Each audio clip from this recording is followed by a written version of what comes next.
பெருசா கட்டி முடிச்சிட்டோம் எங்க நைனா. நம்ம பழைய வீட்டை பாக்குற மாதிரியே இருக்குல்ல? ஆமா மிச்சி, நம்மளோட கஷ்டம் எல்லாம் வீணா போகல. கூடிய சீக்கிரமே நாம இங்க திரும்ப வந்துடலாம். எனக்கு இப்பதான் சந்தோஷமா இருக்கு ஹரி. ஆமா, என்னத்த சந்தோஷம், அதே வீடு மாதிரி தான் இருக்கு. ஹிமாவரி செல்லம், இனிமே நீ விளையாடுறதுக்கு நிறைய இடம் இருக்கு. நம்மளோட சொந்த வீடு நினைச்சு பார்க்கவே சந்தோஷமா இருக்கு. இனிமே எந்த ஓனர் தொல்லையும் இருக்காது. ஓனர் தொல்லை போச்சு, ஆனா 30 வருஷத்துக்கு பேங்க்காரங்க தொல்லை இருக்கும். ஆனா நீங்க கெத்தா இருங்கப்பா. சரி சரி. லோஹரா சார், நீங்க இங்க வந்திருக்கீங்களா? Good morning sir. உங்க ரெண்டு பேருக்கும் குட் மார்னிங். சீக்கிரமே வீட்டை கட்டி முடிச்சிருவீங்கல்ல? கண்டிப்பா. ஆனா இனிமே எல்லாமே எங்க மாஸ்டர் கையில தான் இருக்கு. அவரே எங்க ஆள காணோம்? அது வழக்கம் போல கிளம்பிட்டாரா? ஆமா, இன்னைக்கு காலையில என்ன நடந்ததுன்னா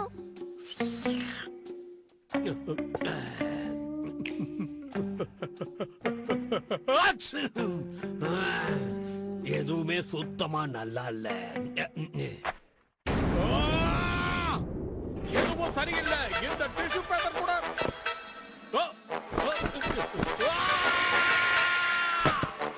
டிஷ்யூ பேப்பர் தான் சரியில்லைனா அதை பேக் பண்ணி இருக்கிற டப்பா கூட சரியில்லை. இந்த உலகத்துல எதுவுமே சரியில்லை. இனிமே நான் எதையும் தொட போறதில்ல. இதுதான் நடந்துச்சு. நல்லா நடந்துச்சு. இதெல்லாம் ஒரு காரணம். வாயை மூடிட்டு இருக்கியா? எங்களை மன்னிச்சிடுங்க சார், இனிமே இப்படி நடக்காம பாத்துக்கிறேன். வீடு கட்ட ஆரம்பிச்சதுல இருந்து இததான் நீங்களும் சொல்லிக்கிட்டே இருக்கீங்க. இங்க பாருங்க, இதுக்கு மேல எங்களால வாடகை வீட்டுல எல்லாம் தங்கிட்டு இருக்க முடியாது. சொன்ன தேதிக்கு மரியாதையா வீட்டை கட்டி கொடுத்துருங்க. அப்பா, உங்களுக்குள்ள வீரமா? வெளியாள் முன்னாடி என்ன கிண்டல் பண்ணாத. இருந்தாலும் இவங்க பண்றது தப்பு தானே, நீங்க தான் கண்டிச்சு கேட்கணும். எல்லாத்தையும் நான் பாத்துக்கிறேன். ஹலோ, எல்லாரும் இங்க தான் இருக்கீங்களா? வந்துட்டீங்களா? நல்ல டைம்க்கு தான் வந்திருக்கீங்க. அதே காலையில நான் கோவப்பட்டனா, அதனால என் வாழ்க்கையில நான் இன்னையில இருந்து ஒரு முடிவு எடுத்திருக்கேன். இனிமே எக்காரணத்தை கொண்டு கோவப்படக்கூடாது. அப்படியே கோவப்பட்டா அது நம்ம வாழ்க்கையை பாதிக்கும். பணம் சம்பாதிக்கிறது மட்டும்தான் என்னுடைய குறிக்கோள்ன்றத நான் முடிவு பண்ணிட்டேன். அதனால கோவமே இனிமே வராது. விளங்கிடும். வாங்க மேஸ்திரியா. தம்பி, நீ எப்படி இருக்க? எனக்கு என்ன, நல்லா இருக்கேன். எங்க அப்பா தான் உங்ககிட்ட ஏதோ பேசணும்னு சொல்லிட்டு இருந்தாரு, போய் பேசுறீங்களா? ஓ, சொல்லுங்க சார். ஹலோ சார், வீட்டை சீக்கிரம் கட்டி கொடுத்தீங்கன்னா நல்லா இருக்கும். நாங்களும் இங்க சீக்கிரம் வந்து சேர்ந்துருவோம். கவலைப்படாதீங்க சார், அது என் கடமை. உங்களை பத்தி எனக்கு தெரியுமே. ஐ நகர் அங்கிள், உங்க எல்லாரையும் பாக்குறதுக்கு ரொம்ப சந்தோஷமா இருக்கு. நீங்க இல்லாம நாங்க எவ்வளவு கஷ்டப்பட்டோம் தெரியுமா? நீங்க எங்க கூட இருக்கிற வரைக்கும் ரொம்ப ஜாலியா இருந்தது. அதான் கூட சீக்கிரமே இங்க வர போறாங்களே, ஃபீல் பண்ணாதீங்க. நீ சொன்னா சரியாதான் இருக்கும் மிச்சி. நம்மள தொல்லை பண்றதுக்கு ரெண்டு பேரும் கிளம்பி வந்துட்டாங்க. ஆனா இவ்ளோ நாளா இந்த வீட்டை கட்டுறீங்க, இவ்ளோ சின்ன வீடை ஏன் கட்டுனீங்க? கொஞ்சம் பெருசா கட்டி இருக்கலாம். உங்க ரெண்டு பேருக்கு என்னதான் வேணும்? வீட்டை கட்ட சொல்லி ரொம்ப நாள் ஆச்சு. ஆனா இந்த பெரியவர் வீட்டை ஒழுங்கா கட்டின மாதிரி தெரியலையே அங்கிள். என்ன சொன்ன? சார், நீங்க ஒண்ணு டென்ஷன் ஆகாதீங்க. ஏதோ சின்ன பசங்க அந்த மாதிரி சொல்லிட்டாங்க. நாங்க ஏதோ அந்த மாதிரி ஃபீல் பண்ணல. என்னங்க, அவங்க சொன்ன மாதிரி வீட்டை கொஞ்சம் மெதுவா தான் கட்டி இருக்கீங்க. இருந்தாலும் ஃபீல் பண்ணாதீங்க. கூட்டு சேர்ந்து கிண்டல் பண்றீங்களா? நீங்க லேட்டா கட்டினாலும் லேட்டஸ்டா கட்டிருக்கீங்க. எங்களுக்கு இந்த வீடு ரொம்ப பிடிச்சிருக்கு. என் பையனுக்கு ரொம்ப பிடிச்சிருக்கு. சொல்லுங்க. ஆமா, ஆனா இதுக்கு பதிலா நீங்க வேற யாராவது ஆர்கிடெக்ட கொடுத்திருந்தீங்கன்னா அழகாவும் கட்டிருப்பாங்க, சீக்கிரமாவும் கட்டி கொடுத்திருப்பாங்க இல்ல? ஆமா ஆமா, இது வேற யார்கிட்டயாவது கொடுத்திருந்தா ரொம்ப பெருசாவும் கட்டி கொடுத்திருப்பாங்க, பாக்குறதுக்கு அழகாவும் கட்டி கொடுத்திருப்பாங்க. உண்மைதான், ஜன்னல்லாம் கூட அழகா செஞ்சிருப்பாங்க. ஆமா, கார் பார்க்கிங் கூட கொஞ்சம் சின்னதா தான் இருக்கு போல இருக்கு. ஆமா, நீங்க வேற என்னெல்லாம் சேஞ்சஸ் கொண்டு வரலாம்னு சொல்றீங்க? வீடு பார்க்க அழகா இருக்கணும், அதுதான் முக்கியம்.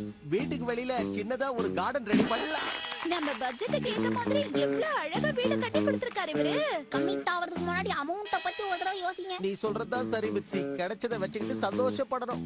இனி நான் இந்த வீட்டை கட்ட மாட்டேன். அப்பா போறாரு பாருங்க. நீ கவலைப்படாத மிச்சி, அவரை எப்படி வழிக்கு கொண்டு வரணும்னு எனக்கு தெரியும்.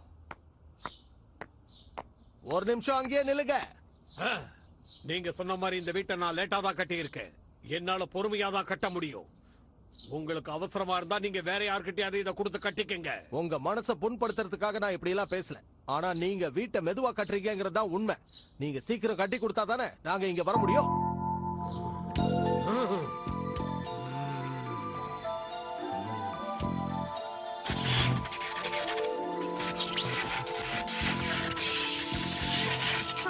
கெட்ட மட்டா போட்டுக்கறாங்க கண்ணே.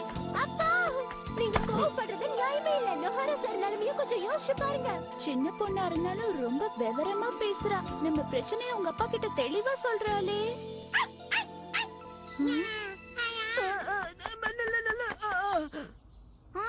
ஏய் ஷீரோ ஷீரோ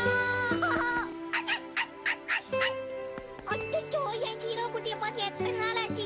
ஷீரோ எப்படி இருக்க ஷீரோ? ஞாபகம் இருக்கா? மறந்துட்டியா? ஷின்சானுக்கு தான் ஷீரோ மேல எவ்வளவு பாசம் இல்ல? எனக்கு கண்ணு கலங்குத யோசிரன். ஆரம்பிச்சிட்டாங்களா? என் காதெல்லாம் கூச்சுதே. என்ன ஷீரோ ரொம்ப சந்தோஷமா இருக்க போல இருக்கு. இன்னும் ஷீரோ ஆண்டி வந்திருக்காங்க. மனக வை. ஒரு பாலா மாறு.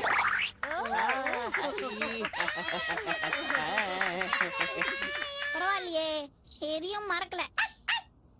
ஷீரோவை நான் என்னதான் நல்லபடியா பாத்துக்கிட்டாலும் ஷின்சானை பார்த்தாதான் அவனுக்கு ஒரு சந்தோஷம். அதான் இவ்வளவு வேகமா என்னையே இழுத்துட்டு ஓடி வந்துட்டான். அப்பா அப்படிதான் சார், உங்களால முடியும், எனக்கு தெரியும். பரவாயில்லையே, கோபம் குறைஞ்சு அவர் களத்துல இறங்கிட்டாரே.